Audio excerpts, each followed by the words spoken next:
J'ai 5 heures.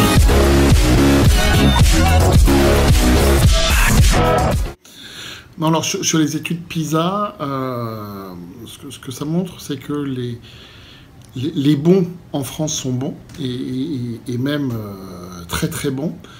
Par contre, sur la moyenne, ça chute fortement, hein, et on est plus que dans la moyenne de l'OCDE, avec un montant d'investissement dans l'éducation qui est important. Alors, qu'est-ce qu'il faut changer? Il y a eu beaucoup de réformes depuis très très longtemps. Alors, peut-être qu'il faudrait vraiment laisser les réformes aller jusqu'au bout et pas changer en permanence déjà.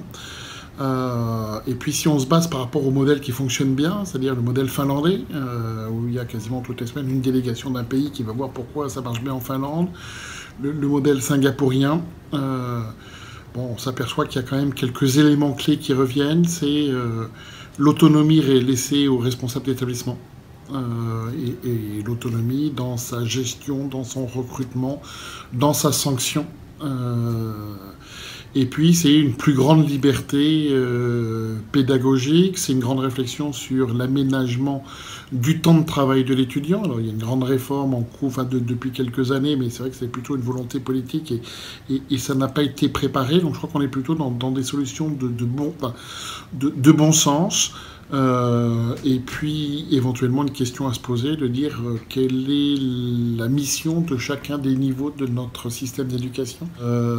Et puis un autre élément aussi très très important qui revient régulièrement, c'est pas forcément une réflexion sur la taille de la salle de classe, qui en France est un débat très très idéologique, mais c'est dans la formation des enseignants et dans les salaires qui leur sont payés.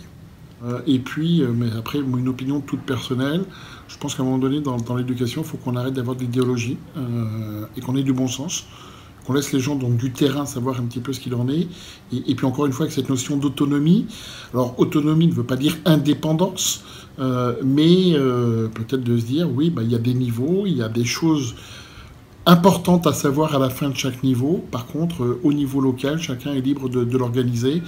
Et pas partir dans des usines à gaz comme on le voit dans le bac avec je ne sais combien de dizaines, voire même de centaines d'options, etc., qui riment à rien. Donc voilà, donc pour moi, du bon sens et du terrain. Réforme, bon, il a déjà travaillé alors, sur cette partie effective de classe, hein, puisqu'il souhaite diviser donc, par deux dans certaines zones.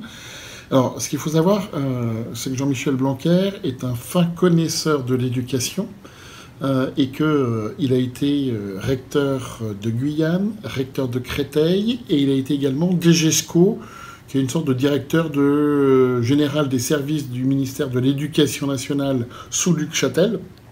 Donc il était en fait le ministre bis de l'Éducation nationale. Quand François Hollande est arrivé à la présidence, il y a eu alternance, et c'est là où, alors je ne sais pas s'il s'est reconverti, ou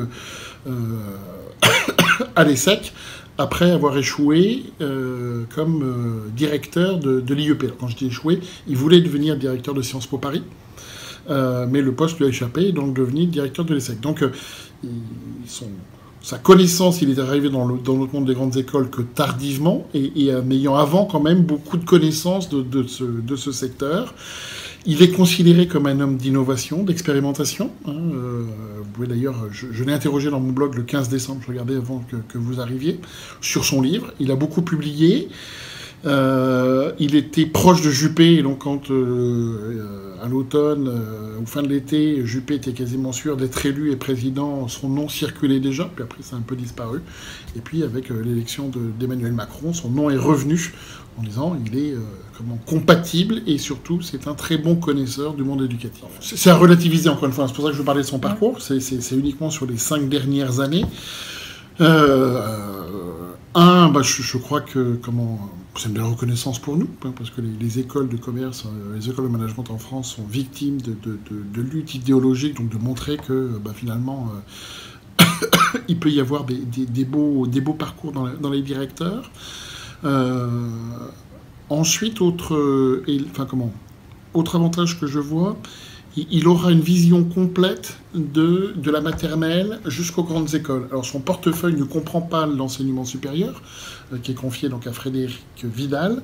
Bon, il n'empêche qu'il voit bien tous les enjeux qui sont en train de se passer, et surtout, je crois que l'avantage d'avoir été à l'ESSEC, et de se dire, on voit bien quelle est l'excellence, on voit bien quel est l'avantage de l'alternance, puisque l'ESSEC a été l'une des premières écoles à se lancer dans l'alternance, et on voit bien quelles sont les conséquences de l'international.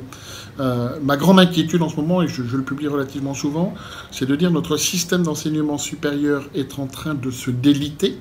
Et les meilleurs vont aller étudier à l'étranger. Et donc lui, avec l'ESSEC, en ayant des campus à Singapour, puisqu'il a inauguré un méga campus, la semaine dernière, ou il y a 2 semaines, il a inauguré un méga campus à Rabat pour toucher le Maghreb et l'Afrique. Il a donc cette très bonne connaissance et vision en disant, attention, dans notre système, si nous ne faisons rien, les bons vont partir, et nous sommes dans un système d'internationalisation.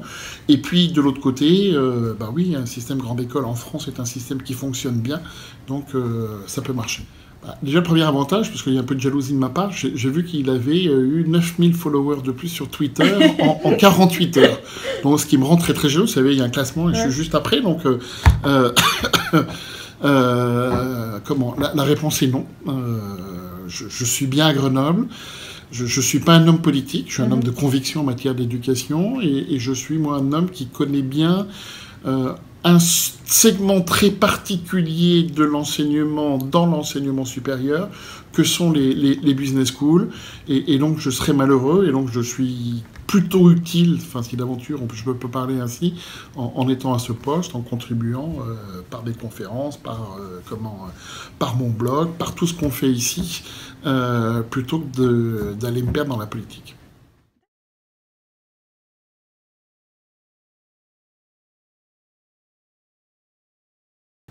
Incapable.